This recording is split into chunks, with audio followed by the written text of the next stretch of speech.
Olá, eu sou a Carol Nogueira e esse é o Item Mais da CNN. A depressão é uma doença que afeta a vida de milhões de pessoas em todo o mundo. Um relatório recente da Organização Mundial da Saúde aponta que cerca de 1 bilhão de pessoas sofreram com algum tipo de transtorno mental em 2019. Aproximadamente 1/3 delas tiveram quadros de depressão. No Brasil, os registros da doença são ainda maiores do que a média global. Dados de uma pesquisa anual do Ministério da Saúde, feita com 27 mil entrevistados nas 26 capitais e também no Distrito Federal, portanto uma pesquisa bem generalizada aí no país, mostram que 1 a cada 10 pessoas no Brasil tem um diagnóstico de depressão.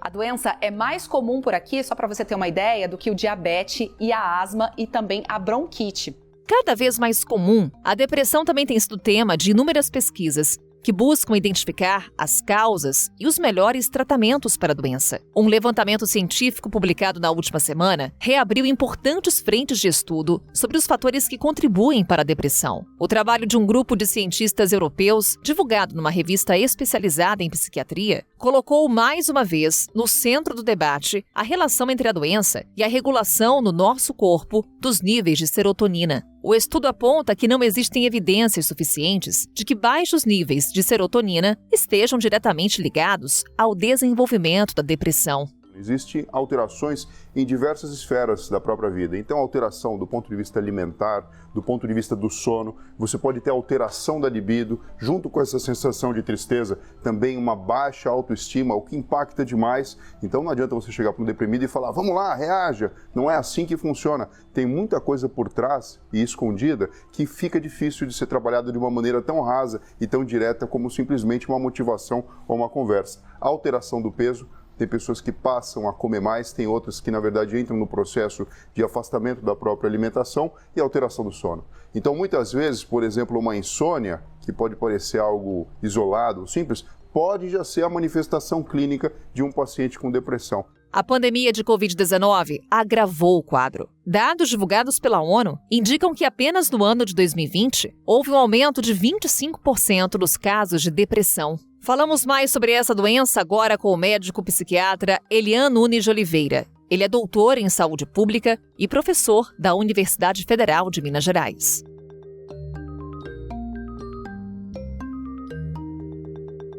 Doutor Elian, muito obrigada por estar conosco no Item Mais. Bem-vindo. Boa tarde, Carol. É um prazer estar com vocês. Me sinto muito feliz aqui, sabendo que a mídia conseguiu abrir mais um espaço para a gente discutir a respeito da saúde mental, especificamente a respeito da depressão. Super importante, né, doutor? Até porque, por vezes, temos dificuldades em conceituar a depressão. Há, inclusive, uma eterna confusão no que é uma tristeza, no que é uma ansiedade, o que é uma depressão. Como é que a gente pode identificá-lo, doutor? Realmente, as pessoas normalmente confundem sintomas de tristeza, de desânimo, às vezes até sintomas muito leves, né, e temporários com quadros depressivos, né? Na saúde, a gente chama de síndrome depressiva, ou episódio depressivo, ou transtorno depressivo. É um quadro sindrômico que ele é um pouco mais florido, né? Pacientes apresentam alterações do humor, que pode ser irritabilidade, tristeza, perda do interesse por coisas que eles gostavam anteriormente, né, que eles tinham prazer. Eles têm mais pensamentos negativos a respeito da vida, do futuro, das perspectivas, né, em relação ao futuro. Eles queixam também com frequência alterações de atenção, né, dificuldade de leitura, de foco, de entender textos, né, que normalmente eles não tinham problemas. Também podem ter alterações de sono, desde aumento do sono até uma insônia terminal, ou seja, no final da noite, né? E também alterações de apetite, principalmente diminuição do apetite ou um aumento do apetite que não era o padrão do paciente. Na verdade, é um quadro mais sindrômico, né? Então, um sintoma desses isolado não se caracteriza como depressão. É necessário ter alguns desses sintomas conjuntamente e durando pelo menos 2 semanas. Então, um quadro que dura 1, 2 dias e que passa rapidamente é muitas vezes apenas um quadro reacional, né? Um mal-estar, né? Diante muitas vezes de uma situação que a pessoa nem consegue identificar, mas realmente não se caracteriza como depressão. É uma conceituação um pouco mais complexa, eu acho que é por isso que às vezes existe uma variação nos dados, né, que são discutidos em torno da depressão, né? Dependendo da metodologia, né, que é utilizada para diagnosticar ou detectar a depressão, a gente pode ter uma impressão que tem dados maiores, ou houve aumento ou diminuição das taxas de depressão. É uma doença difícil de ser diagnosticada, doutor, mas do que temos hoje de dados com relação à depressão, o quão comum ela é? Exatamente. Existe essa dificuldade de diagnóstico, né, porque a gente não tem nenhum exame sorológico, um exame de sangue, de urina, ou algum exame de neuroimagem, né, uma tomografia, uma ressonância, que consiga fazer o diagnóstico desse tipo de sofrimento mental. Aliás, em boa parte dos transtornos mentais, a gente não tem nenhum exame específico. Então, depende muito de uma avaliação por um profissional habilitado, e essa avaliação muitas vezes vai precisar de mais de uma entrevista, né, de um acompanhamento ao longo de semanas ou meses. Porque muitas vezes uma pessoa está queixando de sintomas depressivos, mas isso pode ser secundário a um quadro de endocrinológico, a um hipotireoidismo, um quadro de anemia, desnutrição, alguma outra doença, né, um quadro oncológico. Outras vezes, o sintoma depressivo ele pode ser, na verdade, o início de algum outro quadro até mais grave, como um quadro demencial, uma esquizofrenia, né? Outros transtornos que vão ficar mais evidentes ao longo de um acompanhamento. Doutor, há pouco trouxemos um dado com relação ao aumento dos casos de depressão durante esse período da pandemia de Covid-19. Em 2020, um aumento de 25% nos diagnósticos. E a gente pensa que, de fato, nesse período, muita gente isolada, sem contato com amigos, com familiares, muitas pessoas ficaram sem trabalhar, perderam emprego, fecharam negócios. Diante desse cenário, doutor, eu lhe pergunto, é possível apontar uma causa para a depressão? Essa pergunta é bem interessante, Carol, porque existem alguns pesquisadores que acompanham mais os dados epidemiológicos. Eles falam que a taxa de depressão no mundo ao longo dos séculos sempre foi a mesma, que não existe tanta variação assim como as pessoas acreditam. Mas tem outros estudos, muitos pesquisadores, né, que acham que em determinados momentos há uma variação, né, há um aumento, especialmente em situações de guerra, problemas socioeconômicos, situações de injustiça social extrema, né, poderiam levar a uma maior incidência de novos casos, né? Mas certamente, né, nessa situação deve ter um pouco de mistura, e né, pessoas que na verdade estão tristes, chateadas, né, assim, angustiadas, né, ou isoladas, que sentem algum desconforto, né, mas que necessariamente não preencheria o critério para um transtorno depressivo. Agora, a gente já sabe que boa parte, né, das pessoas que queixam em um quadro depressivo, na verdade, elas não conseguem encontrar uma causa. Falam que têm um emprego, que estão bem, que têm bons relacionamentos, que não têm nenhuma dificuldade financeira, mas, no entanto, repentinamente começam com um quadro depressivo. Às vezes tem uma história familiar, né, de pais, avós, tios que também tiveram depressão, né? Mas nem sempre vai ter esse tipo de história também. Algumas pessoas vão trazer uma história mais relacionada ao trauma, né? Depois de uma perda de um grande amigo, de um parente, eu comecei a vivenciar um luto e, a partir disso, evoluir com sintomas, né, de tristeza, sintomas que poderiam ser chamados de depressivos, né? Então, a gente tem, na verdade, nesse agrupamento da depressão, né, vários tipos de apresentações, quadros mais típicos e quadros mais atípicos, né, podendo ser identificado ou não uma possível situação que pode ter ajudado a desencadear, né? Nosso meio é muito comum as pessoas desenvolverem quadros depressivos após consumo de bebidas alcoólicas em altas doses, com frequência, né? Não necessariamente uma dependência do álcool, né? O abuso de álcool e outras drogas poderia ajudar a desencadear esses quadros também, sabe? Então, mas para dar um panorama, né, do que seria a depressão no conhecimento atual e também a parte do que os pacientes nos relatam, né? Ou seja, doutora, é uma doença que ela pode ter origem tanto por fatores comportamentais, situações vividas, quanto por fatores biológicos. e isso que poderiam afetar, né, esse desencadeamento, agravamento dos quadros depressivos, né?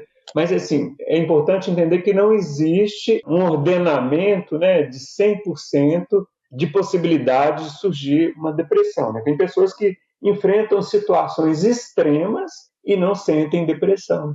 Outras pessoas que, na verdade, não estão enfrentando nenhum problema podem apresentar quadros depressivos. Então, tem uma diversidade, talvez, de fatores, né, que poderiam levar a ocasionar depressão. Por isso, eu acho que é importante a gente falar, né, que é importante que a sociedade invista em pesquisas nessa área, apoie pesquisas, né, até para a gente conhecer um pouco mais o que representa a depressão, qual que é a causa dela e as melhores formas de tratar a depressão. A gente precisa investir mais, já que é uma doença que é responsável pela maior incapacidade no mundo, né, incapacidade na vida, é uma carga de doença, né? E a tendência é daqui a alguns anos, talvez até 2030, ela ser a doença mais frequente, né, no mundo. Doutor, até pela sua experiência trabalhando com pacientes diagnosticados com a doença, qual que é hoje o grande empecilho para a agilidade desse diagnóstico do ponto de vista da sociedade? Ainda há, por exemplo, um preconceito com relação à depressão, a dificuldade do paciente em admitir esse diagnóstico? E até acrescento uma outra questão. A partir dos sintomas que o senhor relatou para a gente, o que fazer? Já procurar um atendimento médico? Uma das maiores dificuldades é o estigma, né? Ou esse preconceito que existe em relação ao sofrimento mental, né? Muitas pessoas acreditam que depressão é um fingimento, é uma espécie de preguiça, e que a pessoa poderia reagir sozinha e melhorar. Mas realmente, quando é um quadro depressivo, a pessoa tem limitações, né? A própria motivação, né? O ânimo, né? Está limitado, dificultando até a procura de um cuidado. Então, muitas vezes vai ser necessário que alguém da família, algum amigo, ajude essa pessoa a chegar numa avaliação, num tratamento específico que possa ajudá-lo, porque é exatamente os quadros mais graves da depressão que a pessoa fica mais esvaziada de vontade de buscar ajuda, né? Então, tem outras situações também, às vezes um paciente consegue chegar numa ajuda, consegue ter uma boa avaliação, é prescrito psicoterapia, uso de algum medicamento, e às vezes a própria família fala para o paciente não tomar a medicação, suspender o medicamento, que o medicamento vai fazer mal, né? Então, às vezes, quem está do lado ele pode estar dificultando esse acesso, né? A gente tem os dois lados da história em nosso contexto, não só no Brasil, mas no mundo como um todo, né? Tem pessoas que precisariam estar sendo tratadas e não têm acesso, mas a gente tem talvez algumas pessoas que têm outros problemas, né, que acabam fazendo tratamento desnecessariamente, né, fazendo uso da medicação por conta própria ou sem uma avaliação adequada, né, talvez criando essa imagem de que algumas pessoas, né, estariam fingindo, né, alguma coisa desse tipo, né? Mas dificilmente uma pessoa com depressão ela melhoraria apenas pelo esforço pessoal. Ela precisa de apoio, né, de acesso a tratamento, a cuidados, né? E mesmo às vezes tendo acesso, nem todos vão ter uma melhora 100%, uma melhora integral, né?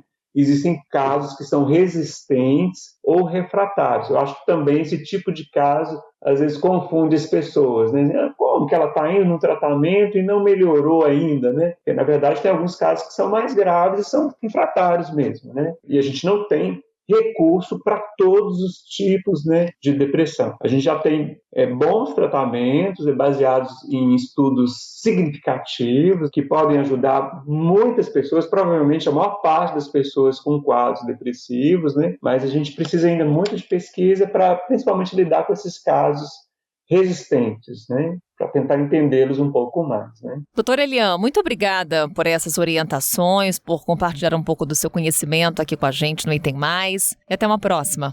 Eu que agradeço, Carol. Foi um prazer e estou à disposição.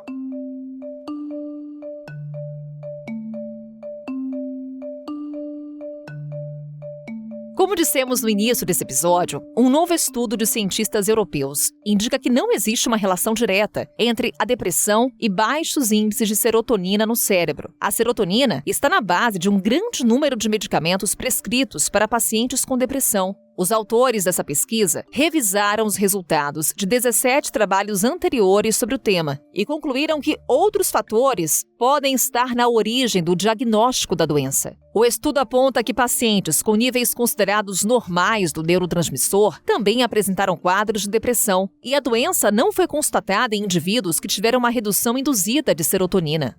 Isso porque algumas áreas do cérebro funcionam diferente, tanto por atuação de neurotransmissores como também de circuitos propriamente dito.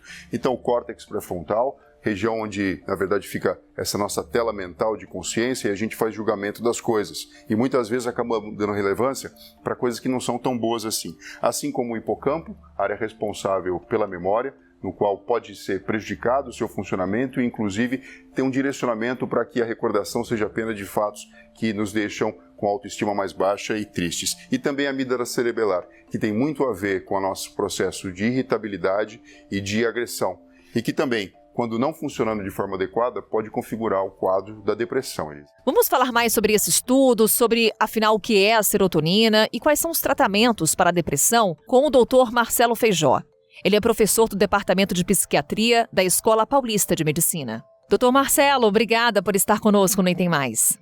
Eu que agradeço, é um prazer estar aqui com vocês. Doutor Marcelo, para começar, a gente entender um pouco como é que a depressão ela age do ponto de vista biológico. O que acontece com o organismo daquele paciente diagnosticado com a doença? Hoje nós já temos bastante evidências, estudos que mostram que o organismo de uma pessoa que tem um quadro depressivo tem uma série de alterações. Não é somente um quadro com sintomas psicológicos, mas tem uma alteração biológica substancial. Tem alterações de vários níveis, tem alterações hormonais, como, por exemplo, o sistema de resposta ao estresse, com alterações dos níveis de cortisol, da resposta dos receptores de cortisol, tem alterações de neurotransmissores de vários tipos, monoaminérgicos, serotoninérgicos, glutamatérgicos. E existem alterações também cerebrais, tanto na estrutura do cérebro, como diminuição de certas áreas, como alterações do funcionamento, que são vistos por ressonâncias funcionais. Então a gente vê que tem áreas que estão menos ativas, áreas mais ativas, as conexões entre as áreas do cérebro estão alteradas. Então são uma série de alterações que o indivíduo, quando está deprimido, o corpo dele não está funcionando como normalmente funciona,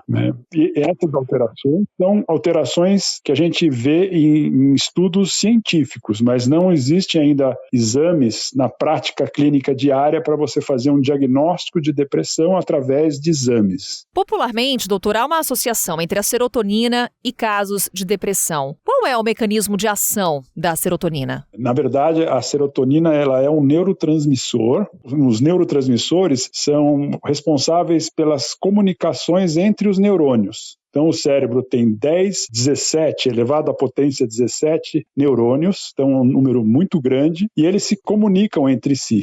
Um neurônio pode se comunicar até com 10 mil outros neurônios. Então, o número de conexões cerebrais através de neurônios é muito grande. E os neurônios, eles podem se comunicar através de substâncias químicas, no caso dos neurotransmissores, ou eletricamente um número menor de neurônios. A serotonina é um neurotransmissor, de um sistema que vai ser responsável por um número não tão grande de neurônios, mas ele é muito significativo. Ele age em uma série de locais, como o controle da ansiedade, do medo, das emoções, mas também outras áreas, como o sono, como o apetite, como o desejo sexual, por exemplo. Então, ele tem funções específicas. Então, é um neurotransmissor, ele não é um hormônio, que ajuda na comunicação de certos neurônios que funcionam na base da serotonina. Um estudo que falávamos agora há pouco apontou que pacientes com níveis considerados normais do neurotransmissor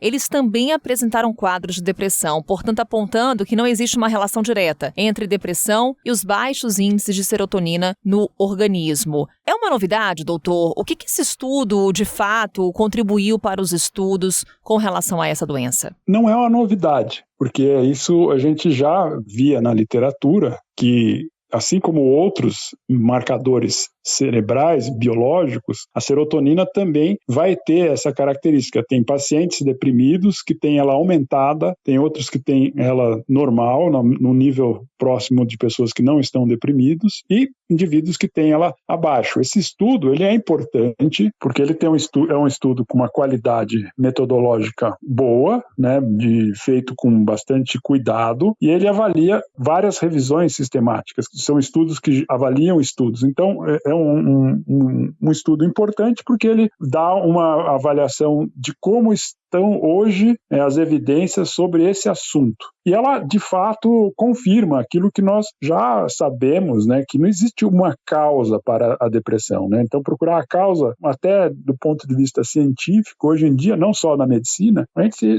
sabe que a maior parte desses problemas são multifatoriais, né? Então, existem muitas causas. Então, é um reducionismo muito grande você colocar que a serotonina é a causa da depressão. Mas esse estudo mostra que existem variações e que, a partir desses dados, a gente não pode afirmar, né, qual é o papel da serotonina, mas também não dá para dizer que ela não é responsável. Ela não tem um papel predominante, né, mas ela tem um papel na depressão também. Em que medida, doutor, isso muda até mesmo a condução do tratamento do paciente diagnosticado com depressão? Do ponto de vista prático, né, já se procuram outras vias de tratamento, né? Então, a teoria da serotonina, que são chamados da teoria monoaminérgica, né, que é muito antiga, que são dos primeiros antidepressivos da década de 60, já se sabe que ela é limitada. Então, existem outros tratamentos que agem em outros sistemas e que são eficazes. Então, o que esse estudo mostra é que a gente precisa procurar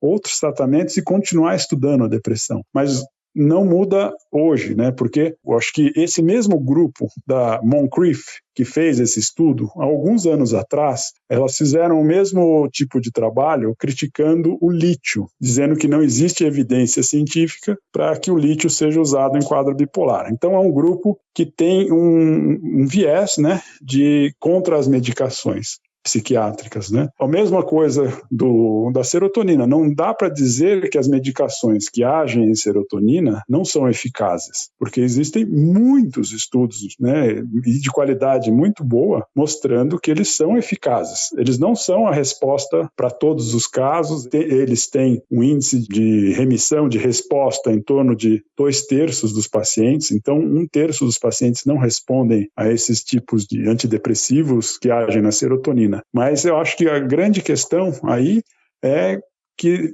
a serotonina tem um peso, mas ela não é a causa, mas os tratamentos que agem na serotonina têm uma eficácia. Por quê? Quando você usa um medicamento desses, o cérebro ele é um sistema. Então, a serotonina está conectada a muitos outros sistemas que, quando você mexe na serotonina, ela vai alterar outras áreas cerebrais que estão ligadas a ela. Então, o cortisol, a melatonina, a dopamina, elas têm relações com a serotonina. Então, a gente não tem certeza de como é o funcionamento dessas medicações. A gente tem hipóteses, né? As hipóteses da inibição da recaptação da serotonina, na fenda, as mudanças em receptores, mas são hipóteses, né? A gente ainda está tentando aprofundar do que acontece dentro da célula cerebral, ligada à genética também, como essas medicações agem, mas o que eu acho que a gente não pode deixar de usar essas medicações porque ainda são recursos que a gente tem. E esperamos no futuro que tenhamos coisas melhores, né? Mas hoje em dia é o que a gente tem e é um avanço significativo. Doutor, até aproveitando, depressão, ela é tratada com remédio? Ela é tratada com remédio e com psicoterapia e tem a neuroestimulação também. Existem vários tipos de tratamentos que a gente sabe que eles são eficazes no tratamento da depressão. Então, tem vários antidepressivos, incluindo os que agem na serotonina, mas tem os dopaminérgicos, as medicações que agem na noradrenalina, que agem na noradrenalina e na serotonina, Existem tratamentos psicoterápicos que são eficazes, existem tipos específicos de psicoterapia para a depressão que têm evidências tão boas quanto as medicações, terapia cognitivo-comportamental, terapia interpessoal, são tipos de psicoterapias adaptadas à depressão, são focais, breves, e existem também tratamentos que a gente chama de neuroestimulação, como a estimulação magnética transcraniana, como a eletroconvulsoterapia, que ela é mais aí polêmica, né? Existem, por exemplo, outras medicações hoje em dia que são injetáveis ou inaláveis para o tratamento de depressão, que são a ketamina, a esketamina, que elas agem num sistema totalmente diferente. É uma nova abordagem. Além da medicação, existem muitos outros tipos de tratamento. Esqueci de falar aí a fototerapia, a atividade física, a meditação, todas elas têm eficácia no tratamento da depressão. Dr. Marcelo Feijó, é isso, procurar atendimento médico diante dos sintomas que a gente detalhou aqui ao longo desse episódio. Mais uma vez, obrigada por tirar as nossas dúvidas e até uma próxima. Muito obrigado, eu que agradeço e muito sucesso para vocês no seu programa. E Tem Mais de hoje fica por aqui. Amanhã estamos de volta com outro assunto. Até lá! Com a minha apresentação, Carol Nogueira, este podcast foi produzido pela Maremoto para a CNN Brasil. Roteiro e pesquisa, Lucas Scherer. Revisão editorial Maremoto, Amanda Mira. Pauta e produção, Danilo Santana e Cecília Fernandes. Edição e sonorização, Roberto Rudinei. Coordenação geral, Paula Weinberg e Felipe Gomes. Coordenação de produto, Verônica Schneider. Coordenação editorial, Diego Toledo. Você também pode ouvir o Item Mais no site da CNN Brasil e aproveite para conhecer os nossos outros programas em áudio. Acesse cnnbrasil.com.br/podcasts.